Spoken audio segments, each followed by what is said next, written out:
भाई money heist अपने आप में ही एक दुनिया है और उससे रिलेटेड हमारे पास यहाँ कुछ क्वेश्चंस हैं। आई होप यहाँ पर आप सारे क्वेश्चंस का आंसर दे देंगे और हम भी अपनी तरफ से ट्राई करेंगे कि सारे क्वेश्चन का आंसर दें। लेकिन हाँ दोस्तों, हम इससे पहले इस टॉपिक पर एक वीडियो और बना चुके हैं। अगर आपने वो वीडियो नहीं देखा तो प्लीज जाकर उसे फटाफट देख लो। तो भाई अगर मूवी सिनेमा में हाईली इंटरेस्टेड हो तो प्लीज जाके फटाफट चैनल को सब्सक्राइब कर लो, क्योंकि दोस्तों हम यहाँ प्रोवाइड करवाते रहते हैं fact related videos, movie recommendation और movie reviews. So without getting any delay, let's get started.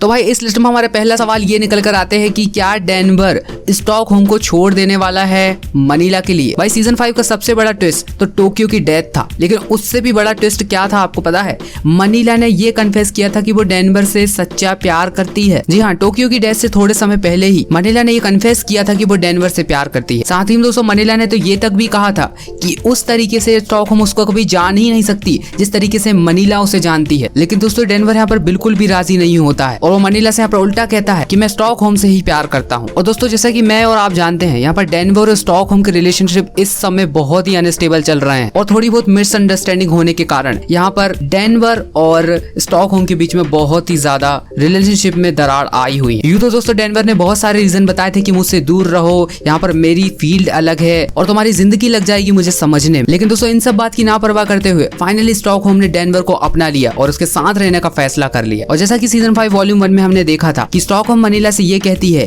कि अगर हम मर जाते हो तुम सिंसिनाटी को संभालोगी। तो दोस्तों ऐसा भी हो सकता है कि इस बात की नौबत भी आ ही जाए और यहाँ पर स्टॉकहोम और डेनवर के बीच रिलेशनशिप में थोड़ी बहुत दरार आ जाए। तो भाई इससे रिलेटेड हमारा अगला सवाल ये क्या बात है भाई, नया माइक, नया मोबाइल कहाँ से आ रहा है तेरे पास? खरीद रहा हूँ भाई। मतलब क्या है तेरा? दुकान से भाई। अरे दुकान से तो मालूम है मेरे को, लेकिन इतना पैसा आ कहाँ से रहा है? क्योंकि शाम की चाय तो तू मेरे पैसों से पीता है। यार मैंने पिछली बार भी तुझको बताया था, चल इस बार भी बता देता हूँ भाई। ये छोटे मोटे खर्चे तू कैश करो ऐप के थ्रू पूरे कर सकता है। भाई पैसे बचाने की स्कीम से तो मैं तुझको पहले भी वाकिफ करवा चुका हूँ, लेकिन तूने भाई उस बात पे ध्यान नहीं दिया। तूने बोला चलो यार ऐसा ही होगा, कुछ भी बोल रहा होगा ये। चल ठीक है यार, कोई बात नहीं। पिछली बार अगर मिस कर दिया है तो इस बार प्लीज मिस मत करना। और भाई आप सब भी सुनिए, पैसा बचाने का मौका इससे अच्छा आप दोबारा कभी नहीं मिलने वाला। तो भाई अमेज़न, आजियो, मिंत्रा जैसे साइट पर तो आप सभी वैसे ही शॉपिंग करते होंगे। इन सभी साइट पर विजिट कीजिए कैश करो ऐप के थ्रू, क्योंकि दोस्तों कैश करो ऐप देता है ढेर सारा कैशबैक। फ्री का पैसा है ये, बिल्कुल असली कैश। और भाई ये एक ऐसा कैश है जिसको तू अपने अकाउंट में डायरेक्टली ट्रांसफर कर सकता है। और भाई यकीन माने इस ऐप को हल्के में मत लेना। इस ऐप में खुद श्री रतन टाटा जी ने भी इन्वेस्ट कर चुके हैं। और भाई अभी तो शॉपिंग करने का सीजन चल रहा है, तो भाई मेरे को तो बहुत सारी शॉपिंग करनी है। और भाई इस अक्टूबर के महीने में तो सेल ही सेल आने वाली है, जैसे कि ग्रेट इंडियन फेस्टिवल सेल 3 अक्टूबर को आने वाली है। आजियो बिग बोल्ड सेल आने वाली है 30 को और मिंत्रा बिग फैशन सेल आने वाली है 3 अक्टूबर को। तो भाई इस महीने तो बचत पे बचत होने वाली है। तो भाई चल तू इस ऐप को यूज कैसे करेगा मैं तुझको वो बता देता हूँ कि सिंपल 2 स्टेप्स हैं। डिस्क्रिप्शन में दिए गए कैश करो ऐप को डाउनलोड करो, वो 25 रुपए कमाओ, या फिर ऐप स्टोर प्ले स्टोर में जाकर डाउनलोड करो कैश करो ऐप और वहां पर कोड डालो सिने25 और भाई मेरी तरफ से 25 रुपए तो ले ही लो। और भाई यहाँ तुझे किसी भी वेबसाइट पर शॉपिंग करनी हो उसे सेलेक्ट करो, ऑरेंज बटन को टैप करो। जैसे तू शॉपिंग करता है तुझे वैसे ही शॉपिंग करती है। प्रोडक्ट कार्ट में ऐड करो और पेमेंट करने के बाद माय अर्निंग सेक्शन में चले जाओ। वहां पर आप अपना कैशबैक भी देख सकते हो, जिसे आप अपने बैंक अकाउंट में डायरेक्टली भी ट्रांसफर कर सकते हो या फिर उसे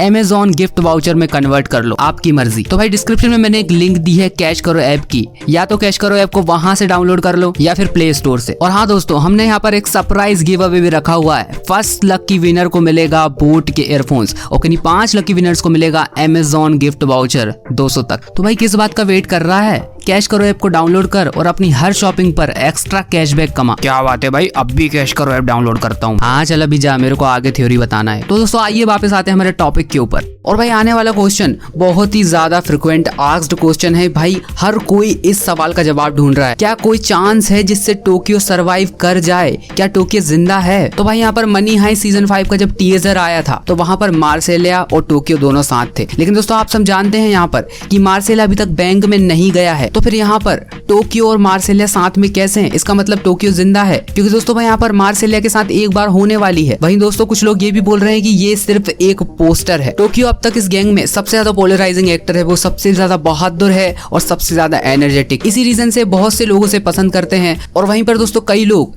उसके काम बिगाड़ने की एबिलिटी को बिल्कुल पसंद नहीं करते थे। लेकिन दोस्तों आफ्टर ऑल उसने अपने आप को सेक्रीफाइस किया डेनवर और मनीला की जान के लिए। लेकिन दोस्तों जाते जाते उसने अपनी बेस्ट फ्रेंड नायरोबी का बदला सरवाइव ले लिया गांधीया को 3 ग्रेनेड से उड़ाकर। वहीं दोस्तों हम सब ये भी सोचने लगते हैं कि हम इस बात पे खुश हों या दुखी हों, क्योंकि दोस्तों यहाँ पर एक तरफ हमारे हाथ से टोक्यो चली गई और दूसरी तरफ हम जश्न मनाए कि गांधीया मर गया। लेकिन दोस्तों आपको, मुझको, हम सबको एक बात यहाँ पर ध्यान से सुन लेनी चाहिए, खास करके टोक्यो के फैंस को, कि दोस्तों टोक्यो यहाँ पर बिल्कुल भी सरवाइव नहीं कर पाई। दोस्तों उस ब्लास्ट में टोक्यो की जान जा चुकी है और अब वो शो में वापस नहीं आने वाली। यार टोक्यो के पास 3 ग्रेनेड थे और वो तीनों ग्रेनेड उसकी बॉडी के बिल्कुल सेंटर में, तो भाई कोई कैसे बच सकता है। और भाई यहाँ पर टोक्यो ने एक डॉक्यूमेंट्री में ऑफिशियली बाय बोल दिया है और वही वीडियो यूट्यूब पर भी अपलोड हुआ था। और दोस्तों मैं आपको एक बात बता दूं, यहाँ पर ये शो अपनी शॉकिंग स्क्रिप्ट से ही जाना जाता है। किसने सोचा था दोस्तों कि यहाँ पर नायरोबी की डेथ हो जाएगी, किसने सोचा था दोस्तों यहाँ पर बर्लिन को हमको खोना पड़ेगा।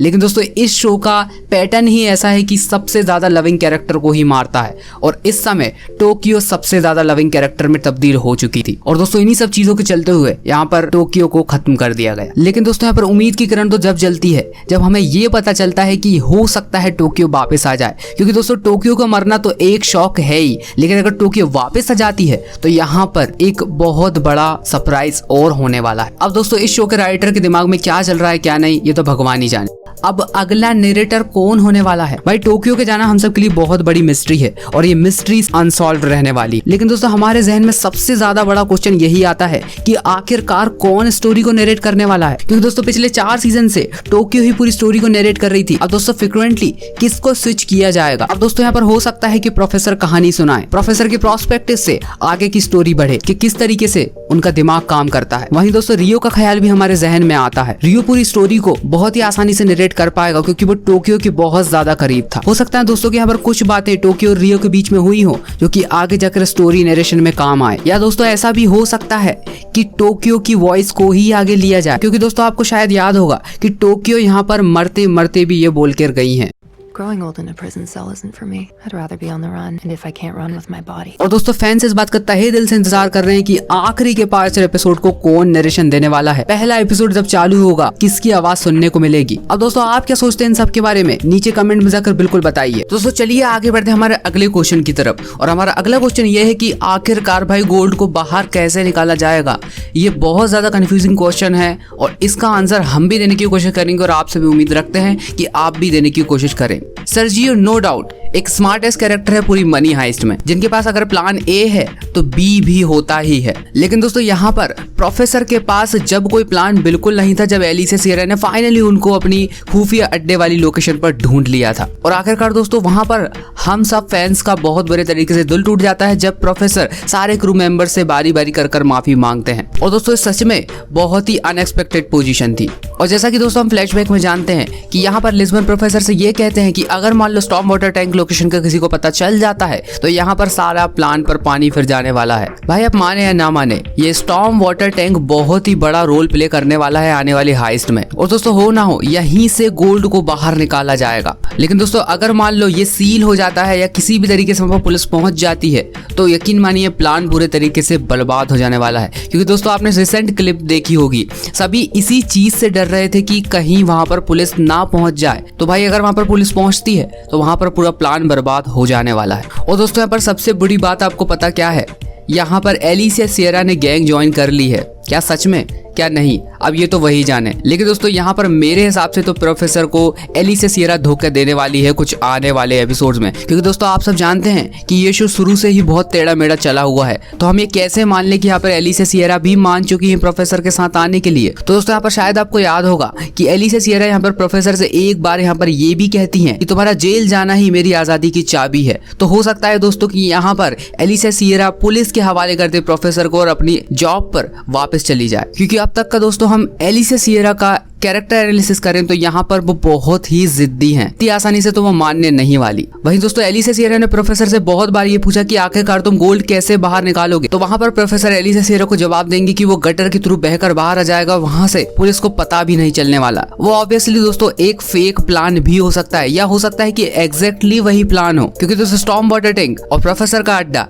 एक ही जगह पर लोकेटेड है। तो भाई यहाँ पर मैं आपको सीधी सीधी एक बात बता दूं कि यहाँ पर कोई भी एक पर्टिकुलर प्लान हम तो नहीं कह सकते कि यही प्लान होने वाला है। लेकिन दोस्तों रिसेंटली अभी एक क्लिप रिलीज हुई थी जिसमें पलेर्मो बहुत ही कॉन्फिडेंस से ये कह रहा था कि मैं यहाँ पर सारा गोल्ड यहाँ पर बाहर निकालने वाला हूँ और तुमको भी यहाँ पर जिंदा निकालूंगा। लेकिन दोस्तों आप माने या ना माने, यहाँ पर राफेल और तातियाना का रोल बहुत ही बड़ा होने वाला है। उनको सीजन 5 वॉल्यूम 1 में बहुत ही अच्छे तरीके से बचा कर रखा गया ताकि आने वाले समय में उनको बहुत ही अच्छे तरीके से यूज किया जा सके। बाकी दोस्तों आप क्या सोचते हैं इस बारे में कमेंट बॉक्स में बताना बिल्कुल भी मत भूलिए। तो मैं उम्मीद करता हूँ दोस्तों कि आपको ये वीडियो बहुत ज्यादा पसंद आया होगा। अब गिव अवे के लिए जल्दी से जल्दी कैश करो ऐप को डाउनलोड करो और डायरेक्टली मेरा कोड Cine25 यूज करो और तुरंत 25 रुपए कमाओ, जिससे आप सभी लोग गिव अवे का हिस्सा बन जाएंगे। और भाई यहाँ पर फर्स्ट लकी विनर को मिलने वाला है बोट के ईयरफोन्स और किन्हीं 5 लकी विनर्स को मिलेगा Amazon गिफ्ट वाउचर 200 तक के। तो भाई देरी किस बात की यार, कैश करो और ऐश करो। बाकी आने वाले वीडियो में दोस्तों हम गैंग कैसे एस्केप करेगी इस बारे में भी बात करने वाले हैं। बाकी मिलता हूँ मैं आपसे अगले एक वीडियो में, तब तक के लिए बाय।